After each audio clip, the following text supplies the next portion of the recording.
আসসালামু আলাইকুম। Wifi, hotspot, Bluetooth তিনটার একটা অন হচ্ছে না, তিনটা একে আইসির কাজ। তো কিভাবে এই ওয়াইফাই সেকশনের ভোল্টেজ পরিমাপ করবেন, কোন অবস্থায় মাপতে হয়, ডিফল্ট অন না ডিফল্ট অফ, মোবাইল অন অবস্থা না মোবাইল অফ অবস্থা, চার্জিং সেকশন লাগিয়ে না চার্জিং কেবল খুলে। তো দেখতে পাচ্ছেন এখানে নোটিফিকেশন বারের মধ্যে ওয়াইফাই অন করতে গেলে হাফ ওয়াইফাই উঠে থাকে, আর ওয়াইফাই ভিতর থেকে অন করতে গেলে শুধুমাত্র টার্ন অন এই লেখাটি এসে লোডিং দেখাচ্ছে। অনেক লম্বা সময় পরে তাকে দেখলাম এই লোডিংয়ে কোনো প্রকার ওয়াইফাই অনও হচ্ছে না। তো এখানে দেখতে পাচ্ছেন ব্লুটুথ অন হচ্ছে না। তো মনে রাখবেন ওয়াইফাই, ব্লুটুথ, হটস্পট একে আইসির কাজ, একে সেকশনের কাজ।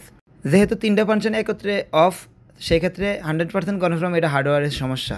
তো একটা কথা মনে রাখবেন, ওয়াইফাই সবসময় সেপারেট করা থাকে, মানে মাদারবোর্ডের যে কোনো এক পাশের মধ্যে, বিশেষ করে উপরের অংশের মধ্যে একেবারে আলাদা সেপারেট করা থাকে। তো ওয়াইফাই সেকশন নিয়ে অনেকগুলো মজার তথ্য।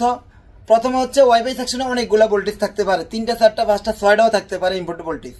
এরপরে হচ্ছে ওয়াইফাই সেকশনে যে ভোল্টেজগুলো রয়েছে এই ভোল্টেজগুলো চার্জে লাগে, কিন্তু সবগুলো ভোল্টেজ পরিমাপ করা যায় না। তো একটু প্র্যাকটিক্যালি দেখালে আপনারা আরও ক্লিয়ারভাবে বুঝবেন। দেখতে পাচ্ছেন এখানে বিবিএস ভোল্ট 4.5 রয়েছে, বাট ওয়াইফাই সেকশনের ভোল্টেজগুলো এবার দেখেন এখানে একটা ইনপুট ভোল্টেজও নাই। তো মনে রাখবেন ওয়াইফাই সেকশনের ভোল্টেজগুলো মোবাইল অন করে, কিছু কিছু ভোল্ট রয়েছে যেগুলো মোবাইল অন করে করতে হয়। তো অনেকেই ভুলটা করে ফেলেন, ডেড সলিউশনের মতো মোবাইল চার্জে লাগিয়ে ভোল্টেজ খোঁজেন।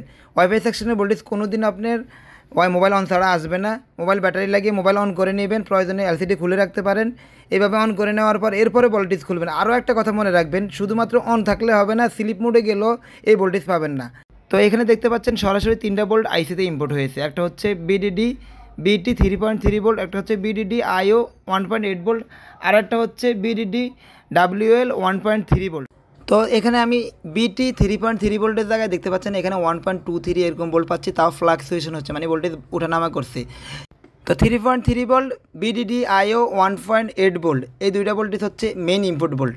বিডিডি আইও 1.8 ভোল্টই স্টেবল রয়েছে, আর এখানে আরও একটা ভোল্টেজ রয়েছে 1.3 ভোল্ট, এই ভোল্টেজটি নাই। তো দুইটা ভোল্ট যেহেতু ঠিক আছে, একটা হচ্ছে 1.8 ভোল্ট আর 3.3 ভোল্ট। তো এই দুইটা ভোল্টেজ হচ্ছে মূলত মেন ভোল্ট। এই দুইটা ভোল্ট ঠিক থাকার পর যদি বাকি ভোল্টগুলো, এখানে আরও অন্য ভোল্টেজ থাকতে পারে, 1.0 ভোল্ট, 2.8 ভোল্ট, এই ধরনের 3-4টা ভোল্ট আরও বাড়তি থাকতে পারে। ওই ভোল্টেজগুলো এতটাই ইম্পর্টেন্ট না, শুধুমাত্র শর্ট না থাকলে হয়, জিআর ভ্যালু থাকলে হয়। তো মনে রাখবেন এই ভোল্টেজগুলো মাপার সময় অবশ্যই সেট অন থাকতে হবে এবং ডিসপ্লের লাইট অন থাকতে হবে। ডিসপ্লের লাইট যদি স্লিপ মোডে যায় তাহলে এখানে কোনো ভোল্টেজে শো করবে না, সেক্ষেত্রে আরও দ্বিধাদ্বন্দ্বের মধ্যে পড়ে যাবেন। তো মোবাইল অন করে ডিসপ্লে লাইট অন করে এই ভোল্টেজগুলো মাপবেন।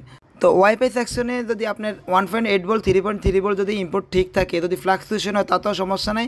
ফ্লাকচুয়েশন হওয়ার কারণ হচ্ছে অনেক সময় দেখা যায় আইসির নিচে ড্রাই থাকতে পারে বা আইসিটা খারাপ থাকতে পারে, সেক্ষেত্রে এই ধরনের ভোল্টেজগুলো ফ্লাকচুয়েশন হতে পারে। এটা পাওয়ার আইসি থেকে না বা ক্রিস্টাল থেকে না। তো আপনি শুরুতে যে কাজটা করতে পারেন, আইসিটা জাস্ট রিহট করে দিতে পারেন, মুভিং করে দিতে পারেন। মুভিং করে না দিলে আইসিটা চেঞ্জ করে দিতে পারেন। তা তো না হলে এর পরবর্তীতে গিয়ে আপনি বাকি ভোল্টেজগুলো খুঁজতে পারেন। তো এই ধরনের ইম্পর্টেন্ট ভিডিও প্রতিনিয়ত আমি আমার চ্যানেলের মধ্যে দিয়ে থাকি। অবশ্যই ভালো লাগলে আমার ভিডিওটি শেয়ার করবেন, আমার চ্যানেলটি সাবস্ক্রাইব করে দেবেন, আমার পেজটি ফলো করে দেবেন। এসএস টেক নামে আমার একটা ফেসবুক পেজ রয়েছে, আমার পেজ থেকে ঘুরে আসতে পারেন। তো দেখতে পাচ্ছেন হিট দেওয়া মাত্রে কাজ হয়ে গেছে। শুরুতেই দেখতে পাচ্ছেন ওয়াইফাই ব্লুটুথ 2টাই অন রয়েছে। আমি একটু ভিতরে গিয়ে দেখি ভালোভাবে আসলে কি অন হয়েছে কিনা বা ওয়াইফাই নামগুলো আসছে কিনা। তো এখানে দেখতে পাচ্ছেন ওয়াইফাই নামগুলো আসতেছে, দেখতেন 4G মানে আমার দোকানের নেটের নাম হচ্ছে 4G। তো ভিডিওটি ভালো লাগলে অবশ্যই শেয়ার করে দেবেন আর আমার চ্যানেলটি সাবস্ক্রাইব করে